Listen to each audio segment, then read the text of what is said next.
I'm Edward Asner.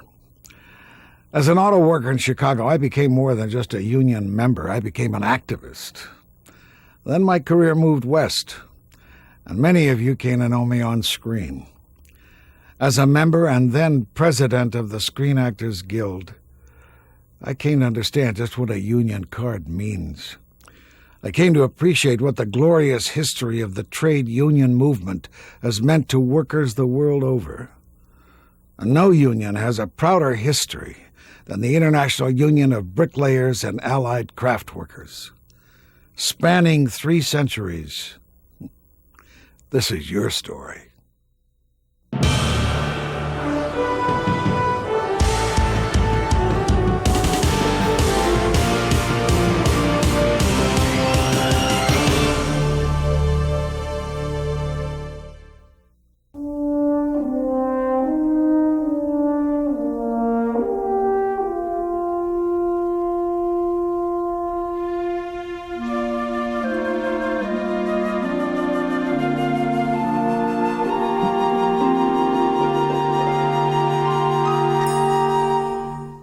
Like the materials we build with, the International Union of Bricklayers and Allied Craft Workers is strong, resilient, and long-lasting. Bold and innovative when it needs to be, and always enduring. This union has come a long way and changed with the times, learning to work well with many different materials. But one thing hasn't changed: pride. Pride in your work and pride in your union. Well, they go together and are part of the union's long history.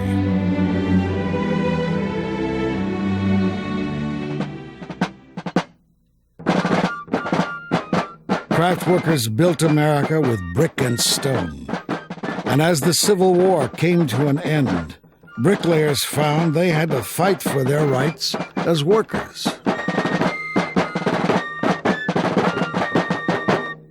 Bosses had the bricklayers working from sunrise to sunset, with never enough pay to make a decent life for their families.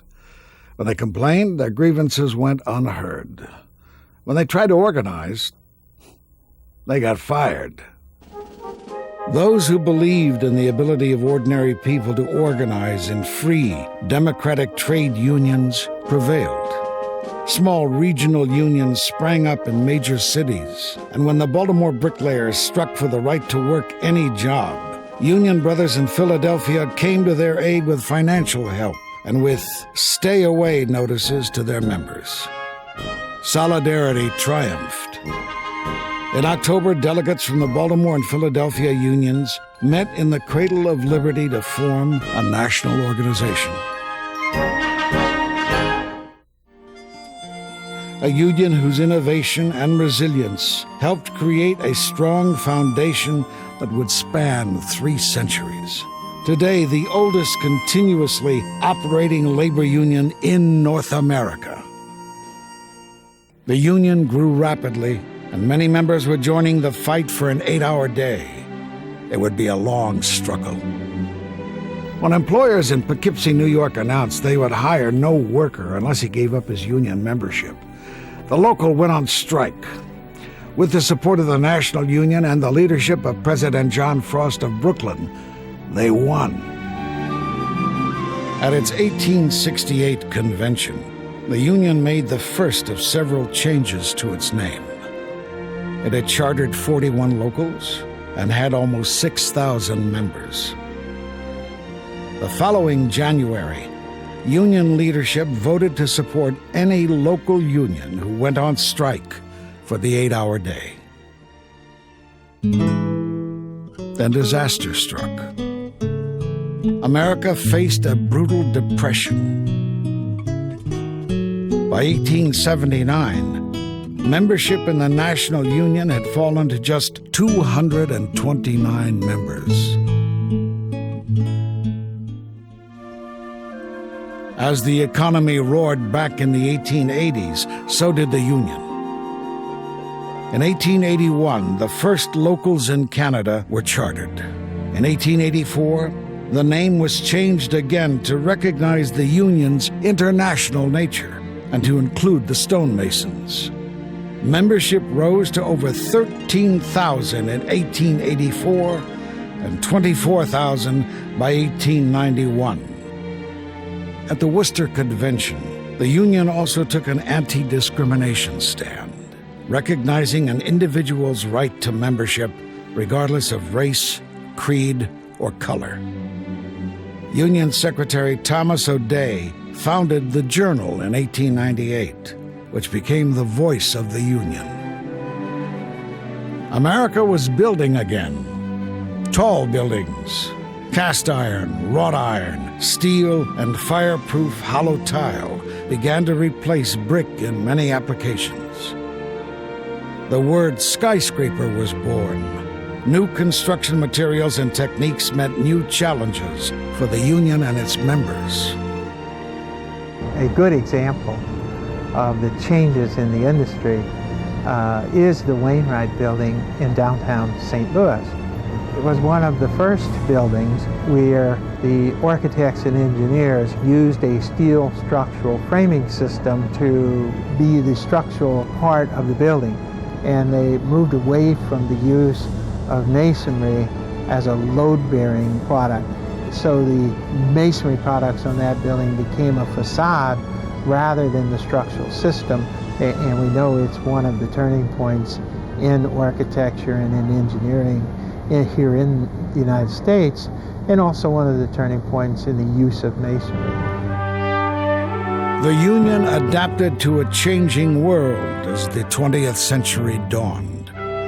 Immigrants came to North America seeking freedom, opportunity, and fairness, bringing with them old world skills and craftsmanship. For many, America began here, in the Great Hall at Ellis Island. For these newcomers, becoming a union craft worker was a way to overcome the exploitation of low wages and harsh living conditions that many experienced. In this exciting period of growth, the Union established permanent headquarters in Indianapolis. And in Canada, workers gained new protections with the creation of a Department of Labor. The Union changed its name again as part of a campaign to include all plasterers, a change that would remain in place for 65 years. The Union established a mortuary fund to aid a member's family at his death, and a pension fund called the Relief Fund. The marble workers and the tile setters became part of the growing umbrella of the International Union, and together members confronted the open shop and non-union contractors. These continuing battles with employers brought the Union closer to the other building trades, many of which were members of the American Federation of Labor, or AFL. For years, the Bricklayers Union vigorously maintained its independence. Then on October 12, 1916, after much thought and debate, the Union became a part of the AFL.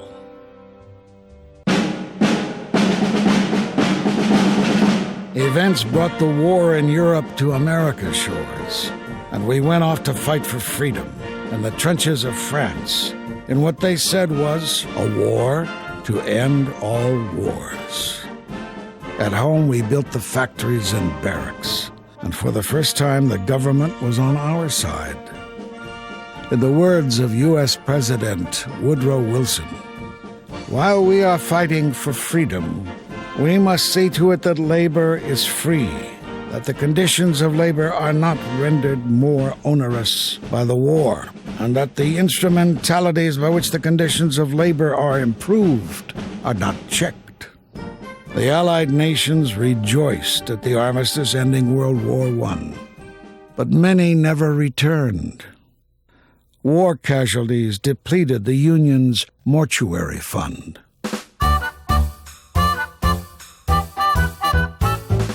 The 20s roared in.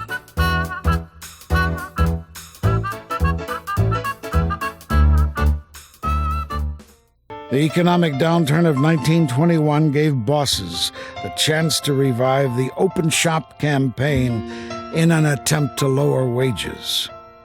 Warren G. Harding, a staunch Republican, was elected President of the United States on the slogan, "Back to Normalcy." For opponents of unionism, this meant a return to non-union conditions. This wasn't just a war of words. Company-hired goon squads attacked union workers and broke up attempts to organize. In many cities, union contractors were unable to get building materials unless they agreed to an open shop. To keep members working for fair wages, your union went out and bought their own brick factories, supplying union contractors with materials at cost. Anticipating that future battles of the labor movement would be fought in the courts and in the halls of Congress, the International Union moved its headquarters to Washington, D.C. in 1925. And in 1926 adopted the classification of concrete block layer. By the mid-20s, a building boom was on and members had no trouble getting work at union scale. Things were definitely looking up. The Great Depression hit the union hard. Membership dropped from roughly 130,000 in the late 20s to 34,000 by 1934. In just 5 years, 3/4 of the membership was gone. I, Franklin Delano Roosevelt, do solemnly swear that I will faithfully execute the... When he took the oath of office that blustery March day in Washington, it was in the midst of a dark time for his country. The banks were failing, farms were in ruin. An army of hungry men walked in the streets looking for work. Franklin Delano Roosevelt told Americans, "We have nothing to fear but fear itself." As president, FDR ushered in a new deal for American workers. The National Industrial Recovery Administration called for $3 billion for construction loans and grants. The WPA had $4 billion to get people back to work. These programs set minimum wage scales called area rates that were friendly to labor. Congress passed a landmark Davis-Bacon Act, which required that workers on government projects be paid the prevailing wage. The Wagner Act created the National Labor Relations Board and guaranteed labor's right to collective bargaining. Congress created Social Security. All of these were great gains for the union and for working people everywhere. The bricklayers rejoined the AFL's Building and Construction Trades Department, having withdrawn in 1927 due to jurisdictional issues. In 1936, John L. Lewis pulled the United Mine Workers out of the AFL and organized non-craft workers under the CIO, or Congress of Industrial Organizations. The Bricklayers Union had bought the F.H. Smith Building and an adjoining building in Washington for its permanent headquarters. Following construction, the building opened in 1940 as the Bowen Building, named for William J. Bowen, president of the Union from 1904 to 1928. And the enemy struck at America. A day that will live in infamy. And again we went to war. The Union helped establish the Navy construction battalions in World War II, and many of our members joined them. They became famous as the Seabees. Others served with pride in every branch of the service. And the Union set up a war fund to pay the dues of members in the armed forces. At home, the huge need for wartime construction of war plants and bases caused a freeze on all non-essential construction. This was a hardship for members such as marble setters, terrazzo workers, tile layers, and plasterers. Union President Harry Bates asked President Roosevelt to have the design of the Pentagon changed to make it a brick building, and actually succeeded in having the plans changed to include some brickwork. Together, members built war plants or took jobs in them or went to fight and win the war. Again, some of us didn't come home.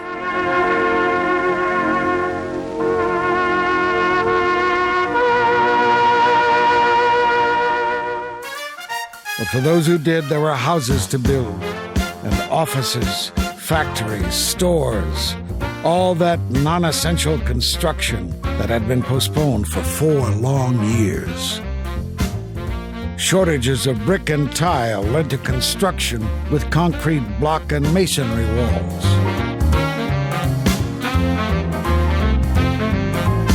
Congress renewed its attacks on labor, passing the Taft-Hartley Act, which banned the closed shop. President Truman vetoed it, calling it a bad bill. But Congress overrode his veto, and Taft-Hartley, unfortunately, became law. And again the bugle sounded. And again we went to war. In Korea this time. While at home, the Cold War cast a long shadow across the land. Many people built fallout shelters lined with brick. President Bates realized a 20-year dream when, as chairman of the Unity Committee, the AFL and the CIO came together in 1955. The next year, in another display of unity, the Canadian Labour Congress was founded. The 1958 convention voted to admit President Eisenhower as an honorary member. In accepting, Eisenhower said he was proud of the role the Union had played in building America. Ask not what your country can do for you. Ask what you can do for your country. The 60s opened optimistically. The Union created an award-winning film, Man and Masonry, to tell its story to the world.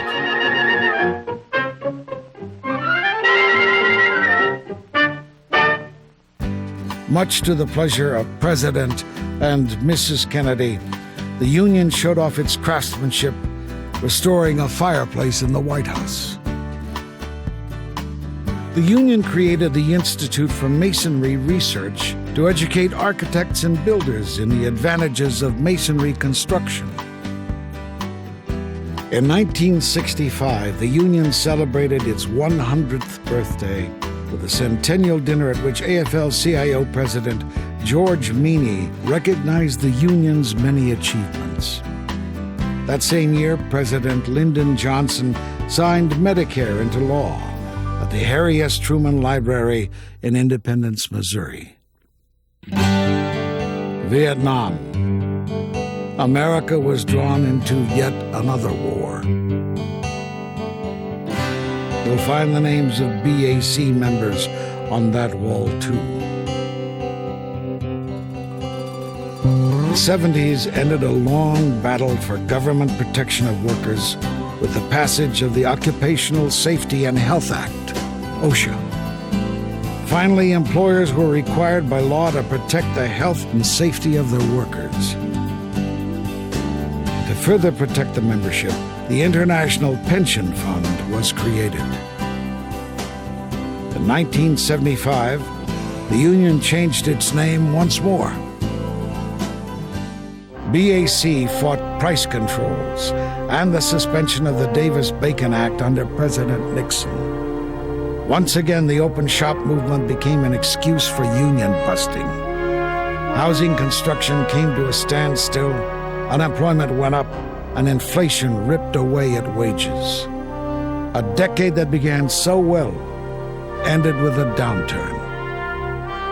The 80s dawned with the election of Ronald Reagan and George Bush, and an outright assault on labor.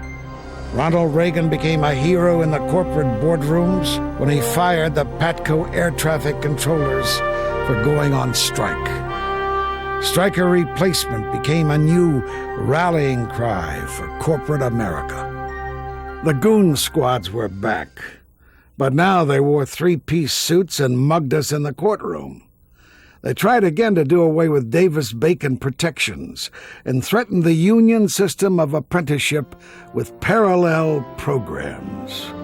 Faced with an administration openly hostile to labor, and with threats from non-union competition, from substitute materials, and even from other trades workers and their unions, BAC came up with a bold plan for the future.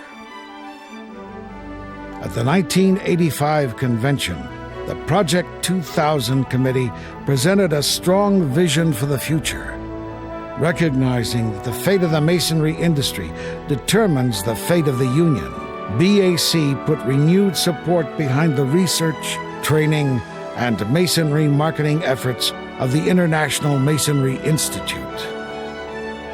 Masonry Camp, run by the Institute, brings together designers and architects with apprentices to work on a design and build challenge.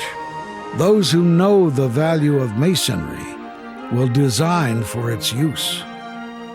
Through the creation of Backpack, the union intensified its support for candidates who support issues important to union members.